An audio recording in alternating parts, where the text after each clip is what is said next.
So, as said previously, now in this lesson, we are talking about phonotactics as well as syllable theory and structure.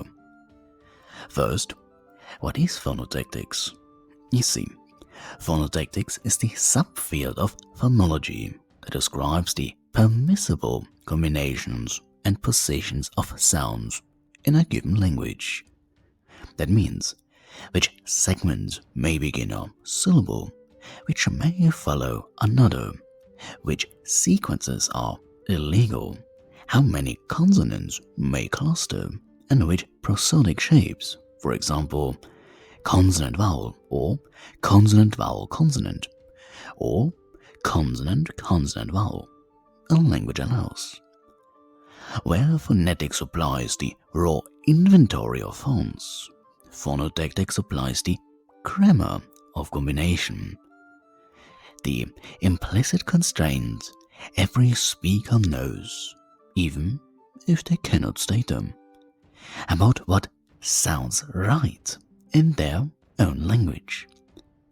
Phonotactics is therefore the bridge between segmental phonology and larger units such as syllables, and it conditions many synchronic alternations and diachronic changes, which is why I think it is important to talk about this right now.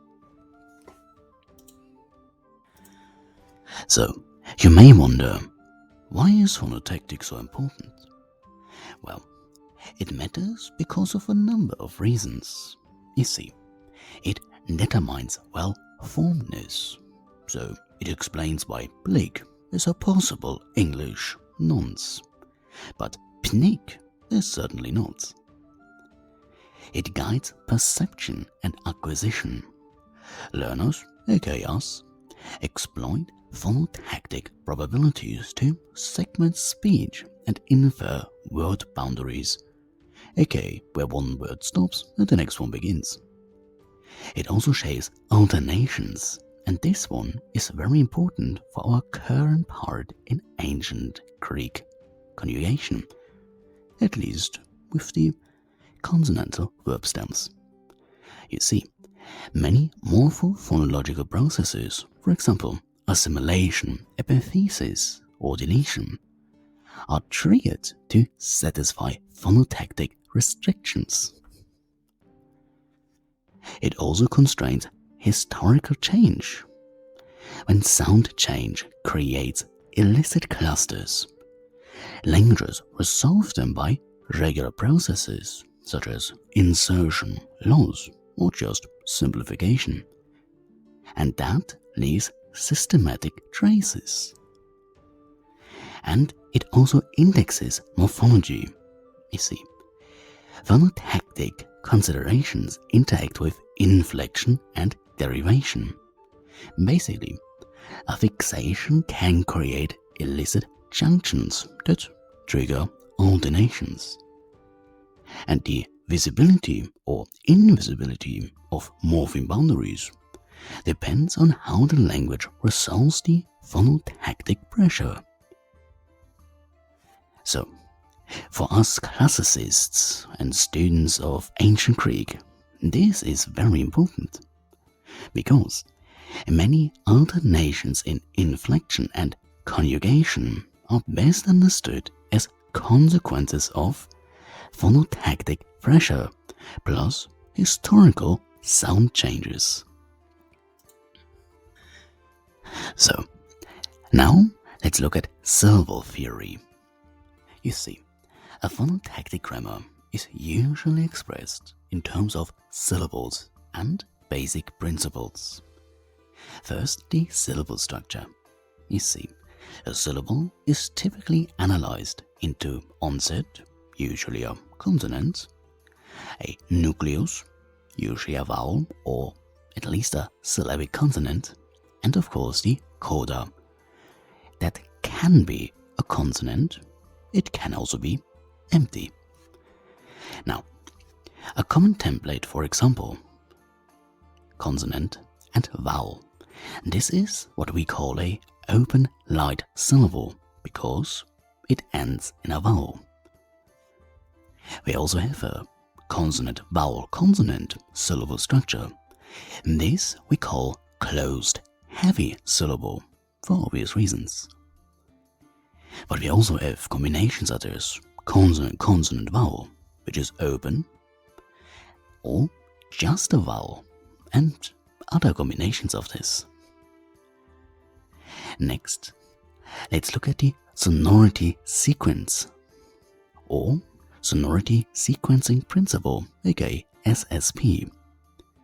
You see, within the onset encoder, segments are preferred to arrange by sonority. You see, less sonorous, for example, a stop, towards more sonorous, those would be vowels in the onset, and mirror order in the coda, and this explains why stop liquid onsets, such as p, tr, k, and so on, are more common cross-linguistically, but lp, rt as onsets usually are not common at all. Next, syllable weight and demoda. Again, syllables can be light or heavy, and one common model counts modai. A short vowel is 1 moda. A long vowel or diphthong equals 2 modai. Coda consonant often adds a moda, for example, long by position, as we have in Latin. And weight affects stress, accent, as well as poetic matter. In ancient Greek, syllable weight is central to the matter and to segmental alternations. Next, we have something called maximal onset principle.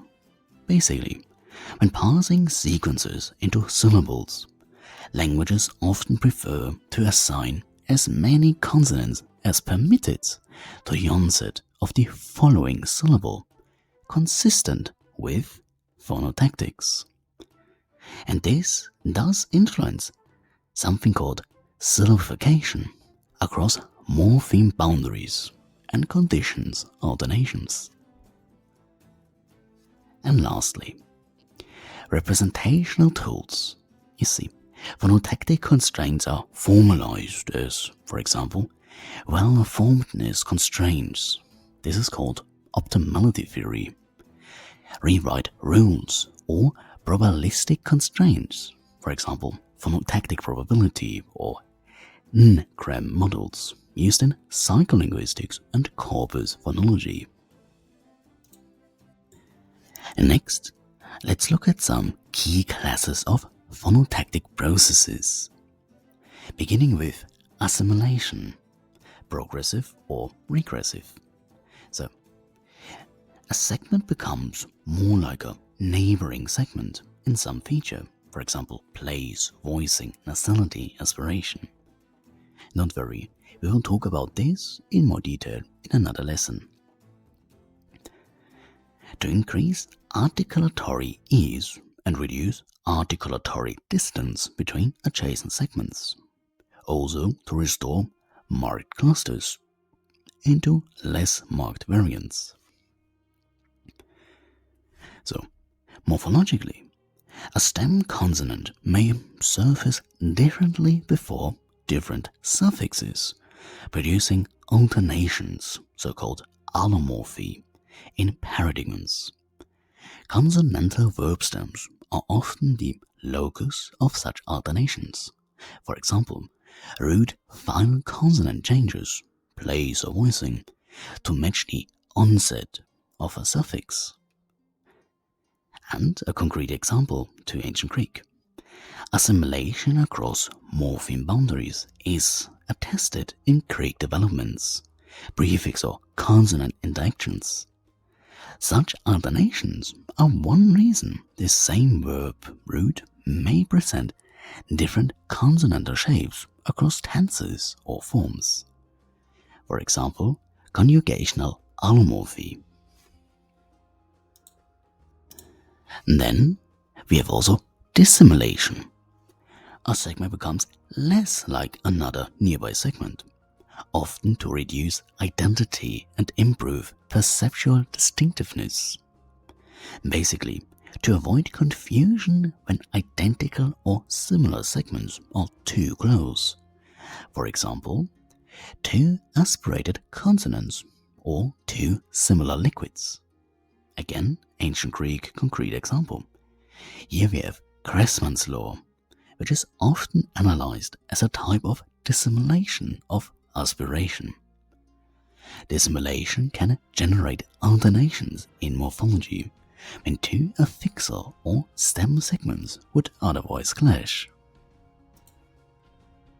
Next, deletion. Here we have elision, apocope or syncope.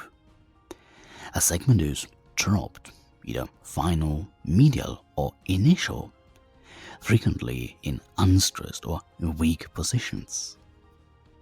Basically, reduction of articulatory effort, regularization of clusters, or as a step following assimilation or lenition. Now, the effect on paradigms. Deletion can create new clusters or long vowels, which is called compensatory lengthening, and so trigger further repairs such as epenthesis or vowel change. Verbal stems with final consonants may lose that consonant in particular forms, producing alternations in conjugation. Again, in ancient Greek, final consonant laws in Greek history and in inherited Indo-European developments led to visible alternations and to compensatory phenomena in inflectional paradigms. Also, of course, poetic elision rules, for example, word final vowel elision in certain metrical contexts are part of the Attic or Homeric performance practice. And then the epenthesis or insertion. A segment, often a vowel, sometimes a glide or consonant, is inserted to break up disallowed clusters. Basically, to repair illicit clusters to fit language's syllable templates. For example, breaking the consonant-consonant-consonant sequence into acceptable syllables. Now, the effect on morphology. Insertion may create transparent or opaque alternations. For example, an extra vowel in particular inflected forms of a consonantal stem. Again, in ancient Greek, where inherited clusters would be illicit, historically, anaptyktic vowels or glides appear in some dialectal reflexes. In morphology, inflectional endings can trigger epenthesis to preserve preferred syllable shapes. Next, the metathesis. Reordering of adjacent segments, for example, AB to BA. Basically, often to obtain a more sonorously well-formed cluster or for ease of articulation. This has also a morphological effect, rare but can fossilize as alternations in certain parts of the paradigm. And again, the Attic note. Metathesis is attested in Greek textual variation and, of course, in older Indo-European reflexes. Such changes can complicate etymological and morphological analysis. Next, lenition or fortition.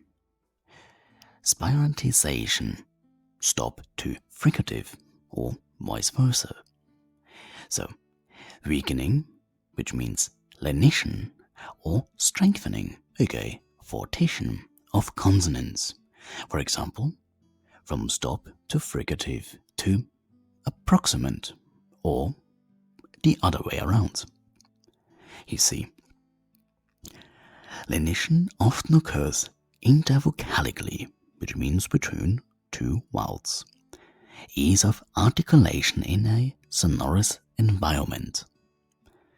Rotation may happen in unset position to maintain perceptual saliency. And a verb stem that undergoes lenition intervocally may show different shapes between stem plus ending and stem plus suffix, where the segment is in different prosodic contexts. And again, our Greek connection here, historical spirantization and consonant weakening are part of Greek's evolution from Proto-Indo-European and affect morphological alternations. Next, the palatalization. A vowel or other consonant changes towards a palatal place under influence of front vowels or clydes, often y. You see, co-articulatory influence from front vowels or palatal clydes often leads to new phonemes or affricates.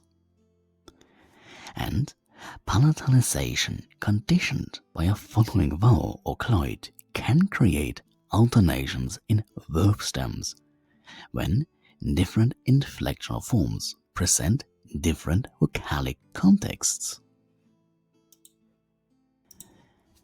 Then we also have consonant cluster simplification or deletion. Complex clusters are simplified by deleting one member or by coalescence into a single segment. Basically, languages limit cluster complexity. Simplification restores legal structures. And this is a frequent source of stem allomorphy. One form of a lexeme keeps both consonants. Another, for example, with a suffix, shows the reduced cluster, so paradigons contain different shapes. And the last part for today's lesson, consonatory lengthening. When a consonant is lost, an adjacent vowel lengthens to compensate, so the prosodic weight is preserved. And preserving mosaic structure and prosodic timing is important.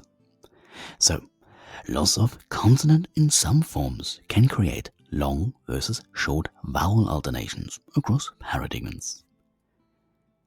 And for those that are interested, there will be even more on my Patreon. The link will be in the pinned comment.